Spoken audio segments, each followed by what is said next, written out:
Hey everyone, we are back with Stan today, and he's gonna give us a tour of his car collection, and we're gonna focus on the car behind us today. So Stan, what do you got behind us here? This is a 1952 Atlas Okay. built by Bill Burke, Mickey Thompson, and a fellow by the name of Kinch. The car is built out of fiberglass. It's one of the very, very first fiberglass sports cars in the United States. Wow. And so how did you find this car? A friend of mine in Damascus had it in his barn for probably as long as I've had this in my barn. So I acquired it from him and began the restoration of it. I would love to know its history. Unfortunately, it's lost in history. Fair. So what have you done to it so far? Well, when purchased, it was a bare body with the frame and nothing else. It originally had a V8 Ford motor in it, and I wanted to bring it back in as original to the period as possible. They did unique things back in those days. They put one door on the car, Okay. and it was always on the passenger side. Not very convenient. So in the process of restoring it, I have reversed the door and added another one on the other side. And it makes it a little bit more convenient to get into it. It's a 90-inch wheelbase, so it's a very small car. Wow. And then can we also see the engine? Because you said you put a Yes. different engine in it? Yes. No, it went back to what we believe was the original engine in it, which was a Ford flathead. Okay. That was the racing engine of the day, the hottest thing. It was 235 cubic inches, about new in '49, and this has been a few added speed pieces, much in keeping with the same period. So this is what they're racing on back in the day. That's it. The most Okay. successful engine in the hot rod era. We've added. This has been punched out to another 60,000. It has Offenhauser heads. It has a bit of a cam in it, and the dual carbs, and it produces about 100 horsepower. Okay, nice. Was it pretty hard to track this engine down, or is this like readily available, or? Very difficult to find one that's suitable for rebuild. I went Okay. through 3 blocks before we found one that they have a propensity to crack there down through the cylinder wall from the valve, and finally found one that was rebuildable, and it's ready to go. I've not completed it yet, but it's close. Nice. And then you were telling me that the axle here is somewhat unique in the frame. Yes, in building cars in the day, just as the Ford block was a very basic tool of the hot rodder sports car, this is an axle out of a 1932 Ford commercial vehicle. Okay. And the Ford people tell me that was the ultimate axle to build your car around. This car, I didn't mention the frame that I got with it, but it also was built by Bill Burke. Bill Burke was very, very well known in the early days, as was Mickey Thompson. And Mickey Thompson's products are still around. Bill built this out of scrap aircraft material. The whole frame is built out of wing struts, and it's very unusual because it's teardrop shaped. Yeah, I was looking at that. It's kind of an oval, like an oval. Yeah, And when the body's off of it, it's really an attractive frame. Wow. To that, I added MG brakes, Okay. period correct, pretty close, and very suited to the weight of the car. It And has a MG rear end also. what do you think this car weighs? Would you guess or assume? I would guess about 1,800 pounds. That's a lightweight car. Nice. Bill Burke ran a model of this at Bonneville with an engine that he had gotten from Mickey Thompson. A very special engine with Arden heads. For people who are into Fords, they'll recognize that right away. Bill set a record with his at Bonneville of 167 miles an hour. Wow. And that's, to me, fast. Yeah, that's really fast. Especially what time period was that? Do you think that? That would have been about 52 or 53. Yeah, so back in the 50s, going 160. I mean, I've never gone 160 in my life, and I think that's fast. So in the 50s, that was wild. And then, can you tell me about I'm going to call them louvers. I don't know what you would call them. They're portholes. Portholes, okay. Yes, they're very prominent on Buicks for many, many years. This car is patterned after an Italian car, it's just Italia, and it had ports like this. And it was built before Buick started using ports. So I borrowed the Buick ports to get back to the appearance of the Cisitalia. Nice. And then, what have you done in the interior so far? It's Mostly just constructing the doors and reversing the hinges. okay. Replaced all the plywood flooring with metal flooring and made it a little safer in that regard. So it's all metal flooring in here. It's hooked to the Ford flathead engine is a 5-speed transmission. Okay. And of course the MG rear end and front suspension. Yeah, and then the one thing I like on this car is I like the feeling it straight in the back here. The gas cap on the back of the car, which is pretty neat. Yes. Unfortunately, no trunk. No trunk. Spare will mount inside there, racing style. There's the spare. So Nice. we're good to go. A little bit maybe more about the history. Cisitalia is an Italian car, and Bill Burke spotted this and really liked the aerodynamics for the period. He worked for Peterson Publications, which is road and motor trend, hot rod and motor trend magazines, very popular in the day. Mr. Robert Peterson, the publisher, owned a Cisitalia. It was in New York, and he had it transported across country for the Los Angeles Motor Show. The car was getting a paint job at a place called Barris Brothers, which most people are familiar with for all of the hot rod cars that they built in the time. Very, very, very successful, very good builders.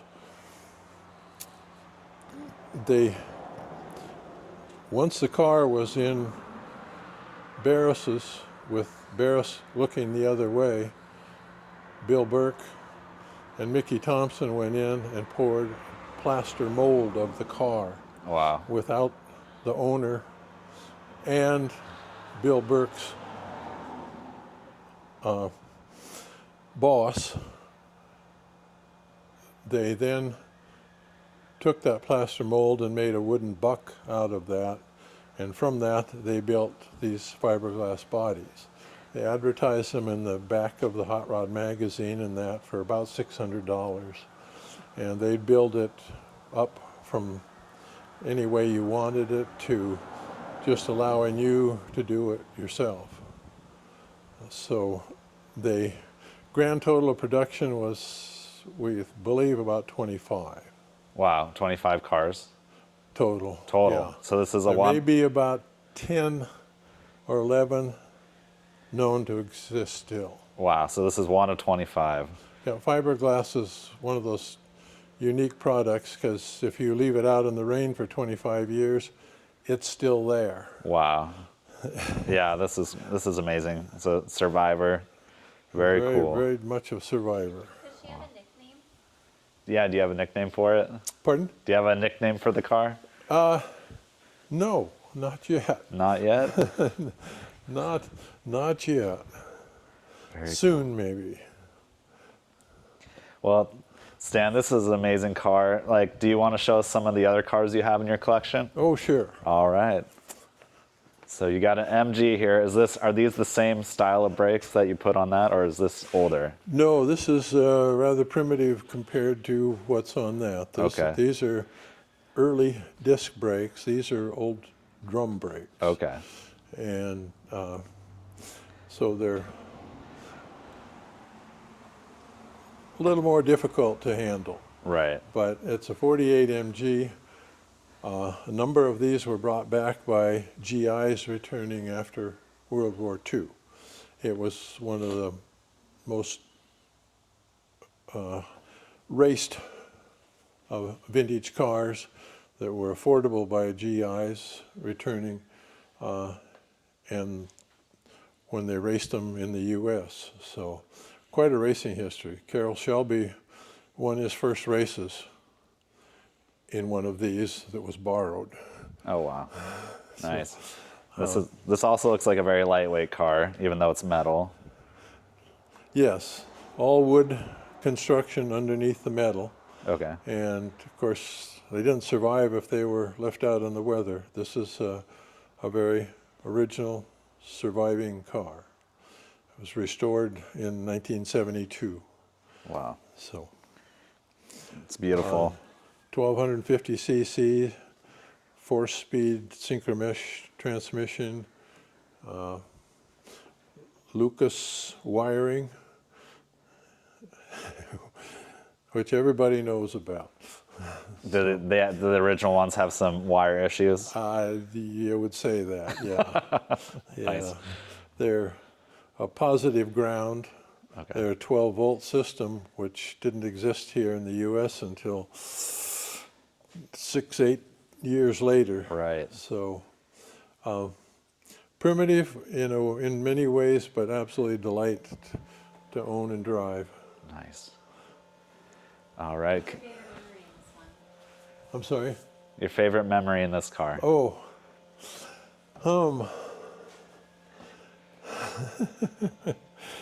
what would be the favorite memory with that? I guess probably we hosted a GOF in 1974, and that's a gathering of the faithful of MG owners. Okay.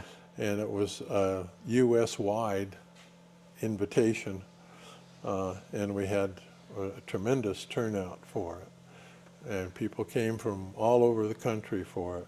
It was a beautiful drive over to Bend, and we had the entire 7th Mountain facility available to us, Wow.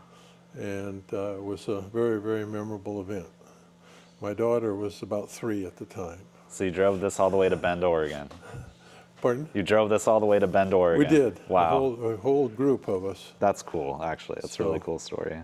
And some came from all over California and some from back east. It was a well-attended event. That's cool. All right, so what do you got hiding behind you over here? Over here, this is a 1933 Buick 56C, a 56SC actually, 56 model sport coupe from, again, 1933. It was a very, very fancy and rather expensive automobile in a Depression era. But it came with an awful lot of very, very nice features on it. Features the dual side mounts that are locking in position. It has the... And that's what this is? Uh-huh. Okay. It has the 8-cylinder engine with the 3-speed. It has a rumble seat. If your readers, listeners know what that is. Yeah, we should. I want to see the rumble seat again. All right. Because this is like super unique. I don't know if everyone in the modern, like newer generations have ever seen this.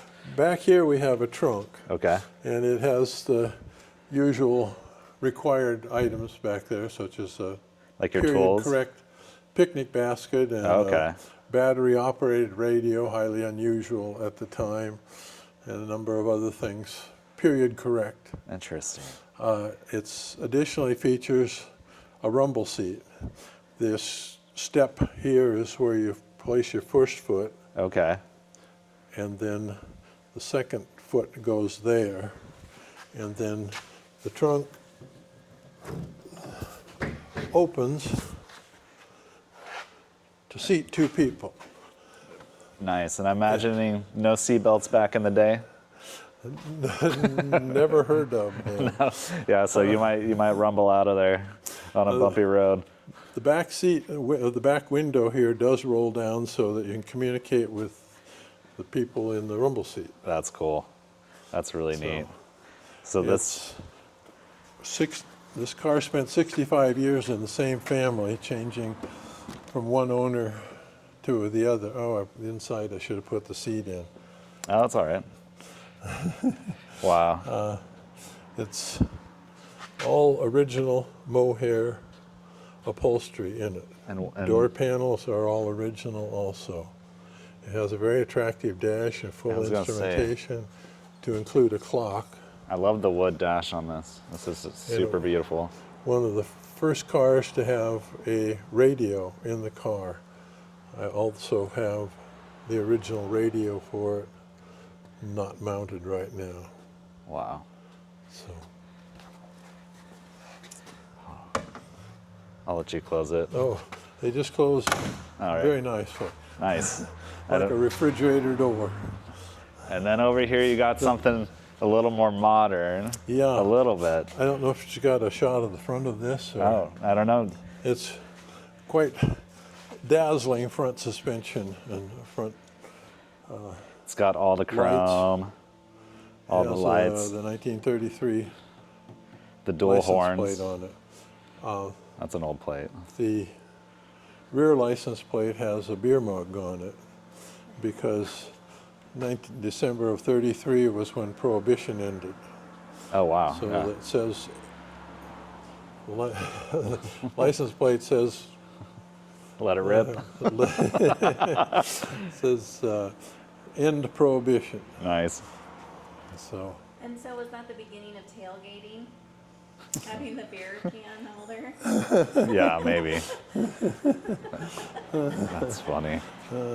but has the goddess, of course. That's beautiful.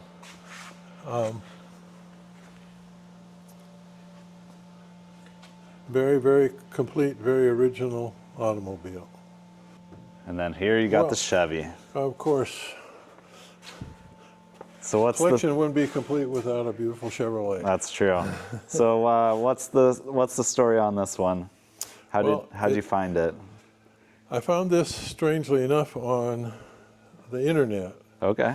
I had one just like it when I was 18 years old, so So this is your brings back some memories. high school car. Nice. And it's a 1955 Bel Air. Okay. It features the very first Chevrolet V8 in that era. And it's stick shift, it's column shift, it's 3-speed with overdrive. all in all, just a very nice, very beautiful car. I love the paint job on this, and this one's been fully restored. It looks like, or It has. It's gypsy red and shoreline beige. nice. It's just a really, really nice combination. Wow. So, What's your favorite memory with this one? well, I have memories when I owned one when I was 18 years old, but Nice. I really don't have any special memories of it. I've had many hours of enjoyment on it, Yeah. and now it's getting a few minor repairs done, and it'll be ready to go again. Very nice. All right. So we got the Lincoln out here. Tell us, what is this? I actually have not seen a Lincoln like this before, to be honest. So what are we looking at?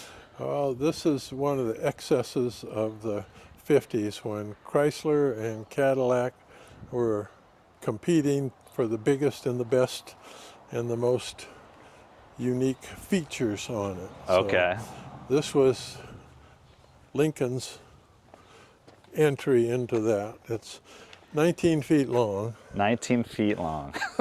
So it's like parking a truck. It has just about everything power Okay. that they could put on it at that time.